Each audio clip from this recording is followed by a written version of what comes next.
모아본 8장 오늘 27절에서 38절까지 말씀입니다. 같이 읽습니다. 시작. 예수와 제자들이 빌립보 가이사랴 여러 마을로 나가실새 길에서 제자들에게 물어 이르시되 사람들이 나를 누구라고 하느냐. 제자들이 여짜와 이르되 세례 요한이라 하고 들으는 엘리야 들으는 선지자 중에 하나라 하나이다. 또 물으시되 너희는 나를 누구라 하느냐. 베드로가 대답하여 이르되 주는 그리스도시니이다 하매 이에 자기의 일을 아무에게도 말하지 말라 경고하시고 인자가 많은 고난을 받고 장로들과 대제사장들과 서기관들에게 버림받아 죽임을 당하고 사흘 만에 살아나야 할 것을 비로소 그들에게 가르치시되 드러내놓고 이 말씀을 하시니 베드로가 예수를 붙들고 항변하매 예수께서 돌이키사 제자들을 보시며 베드로를 꾸짖어 이르시되 사탄아 내 뒤로 물러가라. 내가 하나님의 일을 생각하지 아니하고 도리어 사람의 일을 생각하는도다 하시고 무리와 제자들을 불러 이르시되 누구든지 나를 따라오려거든 자기를 부인하고 자기 십자가를 지고 나를 따를 것이니라. 누구든지 자기 목숨을 구원하고자 하면 잃을 것이요 누구든지 나와 복음을 위하여 자기 목숨을 잃으면 구원하리라. 사람이 만일 온 천하를 얻고도 자기 목숨을 잃으면 무엇이 유익하리요. 사람이 무엇을 주고 자기 목숨과 바꾸겠느냐. 누구든지 이 음란하고 죄 많은 세대에서 나와 내 말을 부끄러워하면 인자도 아버지의 영광으로 거룩한 천사들과 함께 올 때에 그 사람을 부끄러워하리라. 아멘. 예수님께서 이제 예루살렘으로 올라가는 여정이 시작이 됩니다. 가이사랴 빌립보 지방에 이르렀습니다.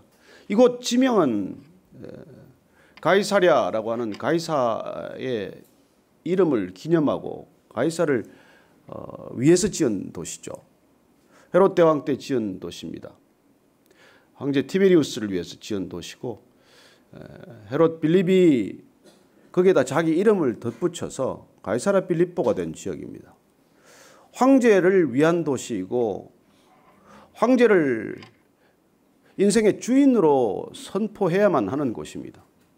이 세상은 어떤 곳입니까? 하나님이 아니라 이 세상을 다스리고 지배하는 것들을 왕으로 주인으로 섬기고 사는 곳이죠. 돈이 지배를 하는 곳이라면 돈을 왕으로 섬기고 사는 것이나 마찬가지고 권력이 나를 다스린다고 생각하면 권력이 내 인생의 주인이라고 생각하고 사는 곳입니다. 가이사랴 빌립보란 황제가 나의 주인 마이 로드다라고 고백해야만 하는 곳이죠. 그곳에서 예수님께서 제자들에게 묻습니다. 황제를 주인으로 삼는 곳, 이 세상을 주인으로 삼는 곳에서 주님께서는 주님을 따르시는 제자들을 향해서 묻는 것이죠. 세상 사람들은 나를 누구라고 하느냐? 그리고 인생은 예수님을 누구라고 생각하는지에 달렸습니다.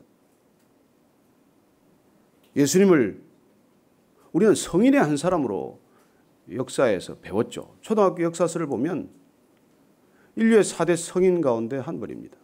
위대한 스승이죠. 그렇게 만날 수도 있고 생각할 수도 있고 그분에게서 그렇게 배울 수도 있습니다. 당시 유대인들은 어땠을까요? 그의 능력이 나타나면서 기적을 베풀면서 그리고 불같은 메시지를 선포하면서 그를 세례 요한이라고 생각을 했습니다. 세례 요한은 당대 불받은 메신저죠. 주의 길을 예비하라. 메시아가 올 것을 불처럼 선포했던 사람이고 회개를 날마다 선포했던 사람입니다. 그리고 그런 불받은 메신저라고 볼 수도 있고 엘리야는 불받은 능력의 사람이에요. 갈멜산에서 일대 850의 이방 선지자들 바알과 아세라를 섬기는 사람들과 대결할 때 하늘로부터 불을 받았던 사람입니다. 그리고 그런 불받은 사람, 능력의 사람으로 예수님을 볼 수도 있다는 것입니다. 예수님을 선생으로 능력을 가진 영적인 능력, 초능력을 가진 분으로 그리고 또 선지자, 예언자의 한 사람으로 볼 수도 있다는 것이죠. 그리고 그게 객관적인 평가입니다. 사람들의 시선이에요. 그런데 제자들을 향해서 다시 묻습니다. 그래, 사람들은 그렇게 생각한다고 치고 사람들은 나를 그렇게 받아들인다고 치고 너희는 나를 지금 2년 이상 따라다닌 너희는 대체 나를 누구라고 생각하고 나를 따르고 있느냐는 것입니다. 그래 오늘 베드로가 여러분들 잘 아는 대로 주는 그리스도다라고 대답을 합니다. 마태복음은 조금 더 길게 기록을 자세히 기록을 했죠. 주는 그리스도요 살아계신 하나님의 아들입니다라고 대답합니다. 우리가 잘 아는 대답. 또 우리도 그렇게 대답해야 한다는 것, 마땅히 주님을 그렇게 생각해야 한다는 걸 알고 사는 사람들입니다. 그래 예수님을 주님, 황제가 주님이 아니고 예수님을 주님으로 고백하는 사람들이고 어느 누구도 이 세상에 나를 구원할 수 없고 구할 수 없고 주님이 나를 구원하신다라고 하는 그런 고백이고 그 예수님이 바로 하나님의 아들 곧 하나님이다라고 고백하는 것이 우리 신앙의 전부죠. 신학적으로는 기독론이라고 말하는 이 예수님의 정체성에 관한 이 고백이 확실할 때 인생은 방황이 끝납니다. 인생의 방황은 왜 시작이 됩니까? 내가 주인 노릇하고자 하기 때문에 시작이 된 것이고 내가 누구를 다스리고자 하기 때문에 갈등을 빚는 것이고 내가 세상 가운데 뭔가를 추구해야 할 가치가 널려 있다고 생각하기 때문에 마음에 정함이 없는 것이죠. 그러나 예수님을 주인으로 고백했다면 예수님이 나의 구주라고 고백했다면 그분이 나의 하나님이라고 고백했다면 우리 인생은 방황할 시간이 이제 없어지는 것이죠. 더 이상 방황할 이유도 없고 더 이상 방황해야 할 곳도 없습니다. 그분이 내 안에 계시고 내가 그분 안에 계시다면 어디로 더 가겠습니까? 내가 이미 영혼의 시간을 그분과 함께 살기 시작한다면 내가 무슨 이 육신의 생명을 조금 더 살고 덜 살고에 그렇게 마음을 태우고 그렇게 하겠습니까?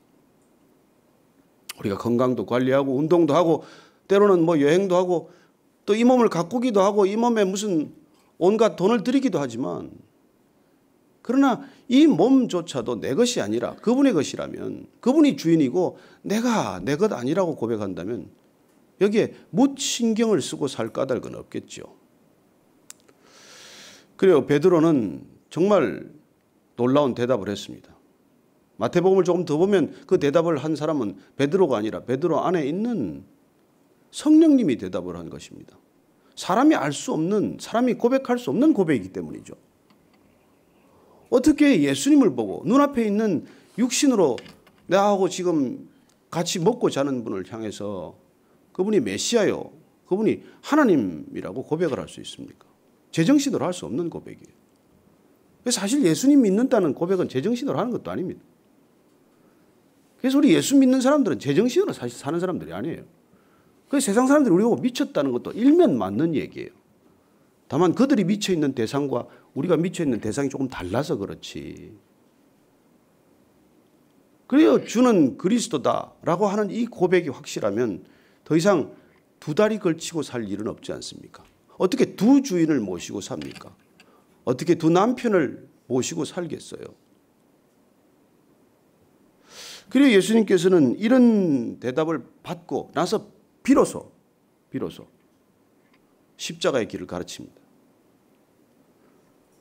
그리고 예수님이 주님이시고 예수님이 메시아고 예수님이 하나님이라는 이 고백 앞에서 예수님께서는 드디어 비로소 때가 이르렀음에 이제 그 때가 되었음에 예수님은 십자가를 지고 그리고 부활하셔야 할 것임을 말씀하시는 것입니다. 어떻게 구원이 이루어져야 합니까? 십자가에 죽어야 구원이 된다는 것입니다. 왜 십자가에서 죽어야 구원이 일어납니까? 그 자리가 제물을 드리는 자리이기 때문에 속죄하는 자리이기 때문에 당신 자신을 제물로 드려서 우리의 죄를 속하겠다는 자리이기 때문에 그분은 죽으셔야 합니다.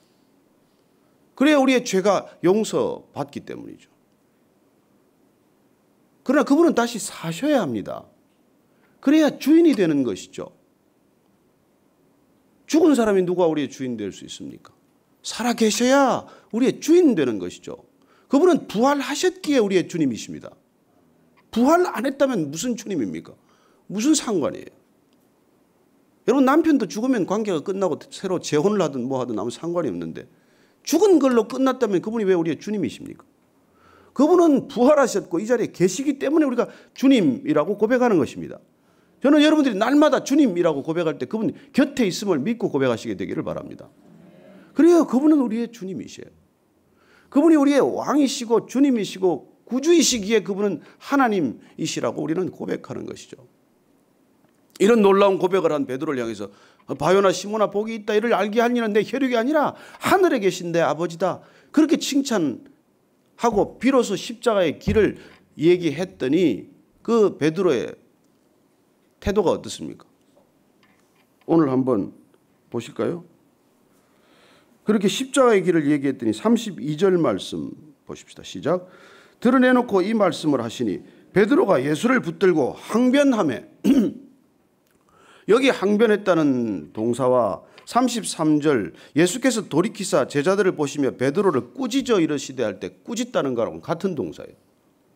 그러니까 한마디로 베드로가 십자가의 길을 걸었겠다는 예수님의 말씀을 듣고 예수님을 꾸짖었습니다. 예수님의 어깨를 붙들고 꾸짖었어요.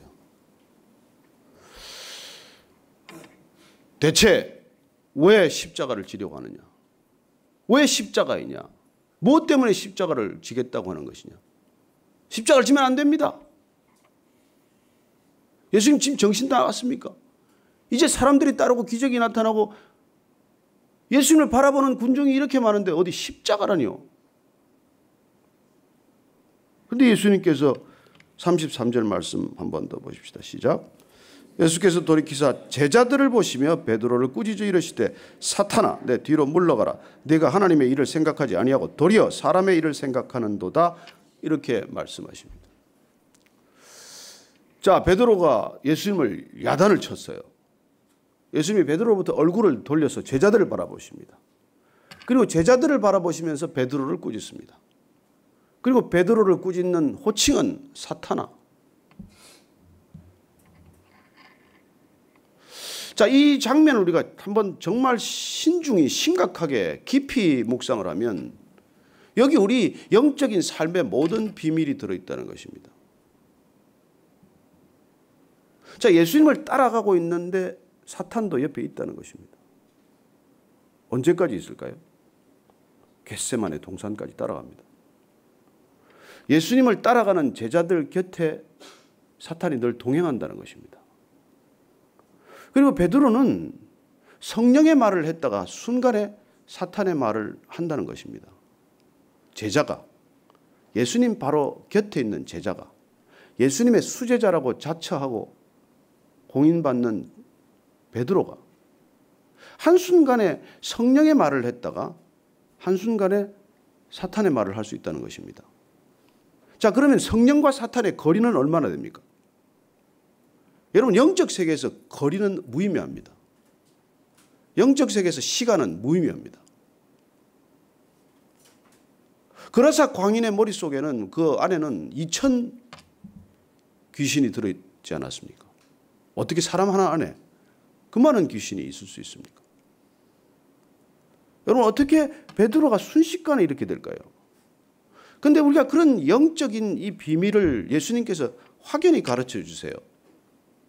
성령이란 하나님의 일을 생각하는 존재고 사탄이란 사람의 일을 생각하는 존재라는 것입니다.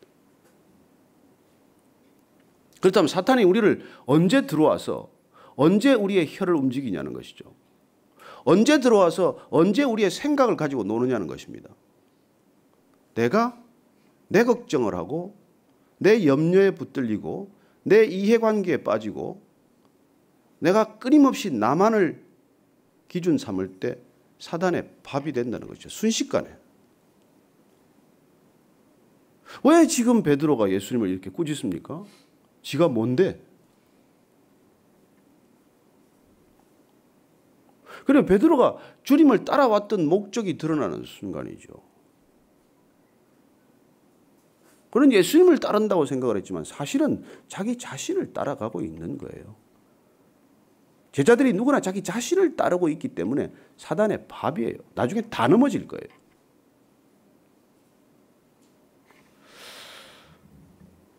그래서 오늘 보면 우리가 영적인 세계로 뛰어든다는 건 지극히 위험한 일이에요. 왜냐하면은 그야말로 심각한 갈등이 시작이 되거든요. 그냥 뭐 마피아 조직에 속해 있으면 보호는 받겠죠. 더 큰 강도로부터. 자유는 없습니다. 그러나 자유를 얻고자 한다면 심각한 갈등이 시작이 되고 목숨을 잃을지도 몰라요. 그리고 우리가 예수님을 따르기로 결정한다는 건 엄청난 선언이고 엄청난 모험이고 사실 엄청난 결단이에요. 그래서 오늘 이 베드로와의 대화를 보면서 예수님께서는 베드로 얼굴을 보지 않고 제자들을 보면서 모든 제자에게 말하는 것입니다. 사탄아, 내 뒤로 물러가거라. 그리고 제자들을 향해서 분명히 선언하는 것이죠. 하나님의 일을 생각하지 않고 사람의 일을 생각하면 그건 사단의 직접적인 통로로 바로 연결이 된다는 것입니다. 그러고 나서 예수님께서는 지금 계속해서 그 말씀을 해주고 계신 것이죠. 이 34절 말씀 한번 다시 차근차근 보십시다. 시작. 무리와 제자들을 불러 이르시되 누구든지 나를 따라오려거든 자기를 부인하고 자기 십자가를 지고 나를 따를 것이니라. 자, 예수님께서 지금까지 제자들이 안 따라온 건 아니에요. 계속 그 몸은 육신은 예수님 따라가고 있어요. 그럼에도 불구하고 오늘 예수께서 다시 확연하게 선언하십니다. 너희들이 나를 진정으로 따르려거든 정말로 몸과 마음과 뜻을 다해서 따르려거든 첫째 그냥 덜렁덜렁 그냥 소풍 가듯 따라오는 게 아니라 자기를 부인함으로 시작하라는 것이죠. 예수님을 따른다는 것이 무엇입니까? 제자도의 길을 간다는 게 뭐예요? 첫째는 자기 부인이라는 것입니다. self denial. 내가 부인되어야 한다는 것입니다. 내가 부인될 때 내 생각에 묶이고 내 염려에 묶이고 내 걱정에 묶이고 내 이해관계에 묶이는 그 삶의 뿌리가 빠지기 때문에 자기는 부인되어야 한다는 것입니다. 좋게 말해서 부인이지 자아의 죽음이죠. 자아의 죽음이죠. 그래야 시작이 된다는 것입니다. 진정 예수님을 따른다는 것은 그래야 모든 인생의 고민은 내가 주인 되고자 살아가는 세상에서 나를 어떻게 부인합니까? 나를 부인하는 것조차도 내가 주인 되기 위한 하나의 전략처럼 변하고 말았죠. 그리고 두 번째, 자기 부인에 이어서 자기 십자가를 지고 좇으라는 거예요. 예수님의 십자가가 아니에요. 우리 각자에게 십자가가 있다는 것입니다. 예수님은 예수님 십자가를 지셨어요. 저와 여러분은 우리에게 주어진 십자가가 있다는 것입니다. 각자 십자가를 지라는 것이에요. 그 십자가 지고 가서 뭐 어디다 쓰게요? 그 십자가 끝에 다시 나를 제물로 드릴 거예요. 자기가 부인된 채 따르다가 또 제물이 될 거예요. 왜냐하면 자기를 부인하는 것이야말로 사탄의 출입을 막는 길이고 자기를 부인될 때 비로소 사탄이 뚫고 들어갈 틈을 잃어버린 것이죠. 개구멍이 막히는 거예요.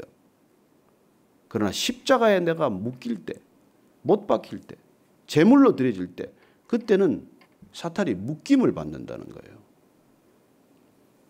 우리에게는 지금 그런 길이 주어져 있다는 것입니다.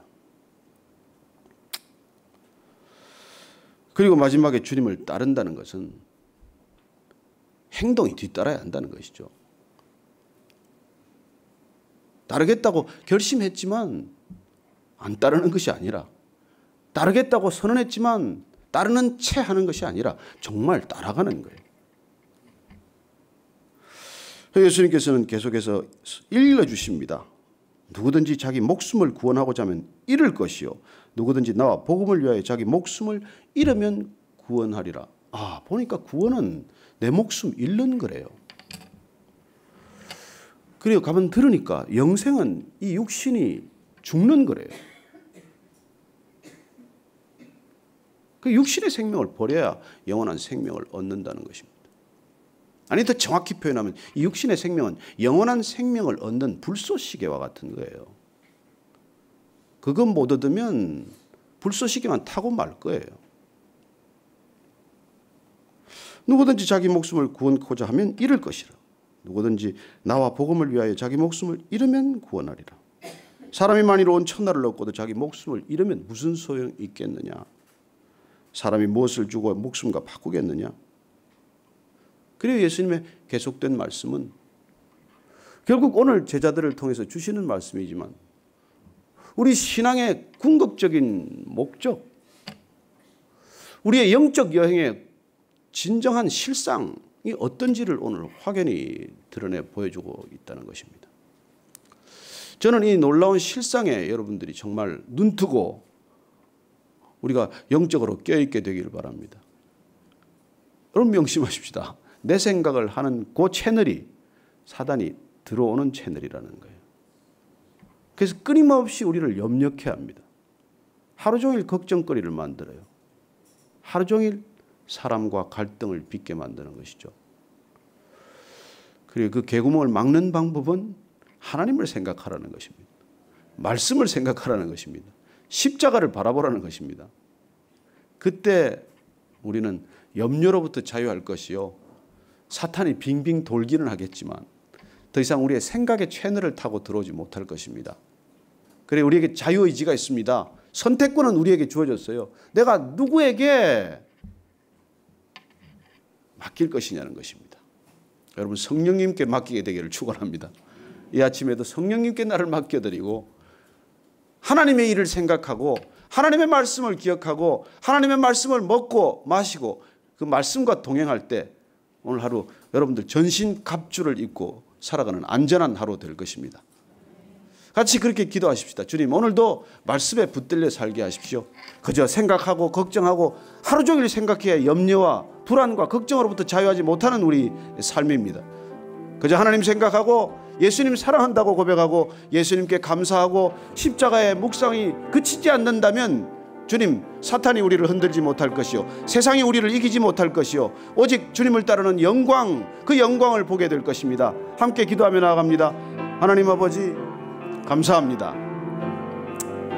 주님을 따른다고 하지만 늘 내 주위에 빙빙 도는 이 사탄과 같은 존재 주님 악으로부터 우리를 다만 지켜달라고 기도했던 기도문처럼 주님 오늘도 주님 다만 저희를 악에서 구하옵소서. 나라와 권세와 영광이 아버지께 있음을 선포하오니 오늘 하루도 주님 묵상하고 말씀 묵상하고 십자가 묵상하고 주님 동행하고 주님과 손잡고 걸어가는 하루가 되게 하여 주옵소서. 내 염려 내 필요 내 걱정에 묶인 하루가 아니라 그 모든 것들로부터 자유하는 하루가 되게 하시고 하나님을 묵상하고 하나님의 말씀에 붙들린 사람 되게 하셔서 복 있는 사람은 악인의 꾀를 쫓지 아니하고 죄인의 길에 서지 아니하고 오만한 자의 자리에 앉지 아니하고 오직 여호와의 율법 하나님의 말씀을 주야로 묵상하는 자라고 하셨사오니 오직 오늘도 그 말씀 묵상하는 하루 되게 하여 주옵소서. 누구든지 나를 따르거든 자기를 부인하고 날마다 제 십자가를 지고 나를 쫓으라고 하신 말씀 이 말씀 하루 종일 기억되게 하시고 하루 종일 묵상되게 하여 주옵소서. 하나님 아버지 누구든지 나를 따르려거든 자기를 부인하고 날마다 자기 십자가를 지고 나를 쫓으라고 말씀하셨사오니 이 말씀 오늘 종일 묵상되는 말씀 되게 하여 주옵소서.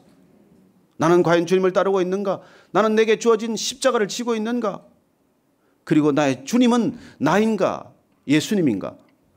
종일 묵상하는 하루 되게 하여 주옵소서. 그래 오늘도 악인의 꾀를 쫓지 아니하고 죄인의 길에 서지 아니하고 오만한 자의 자리에 앉지 아니하고 오직 여호와의 율법 하나님의 말씀을 아침부터 밤까지 묵상하는 하루 되게 하여 주옵소서. 사단 틈타지 못하게 하시고 염려와 걱정과 근심이 나를 사로잡지 못하게 하셔서 오늘도 담대하게 이 세상 이겨내게 하여 주옵소서.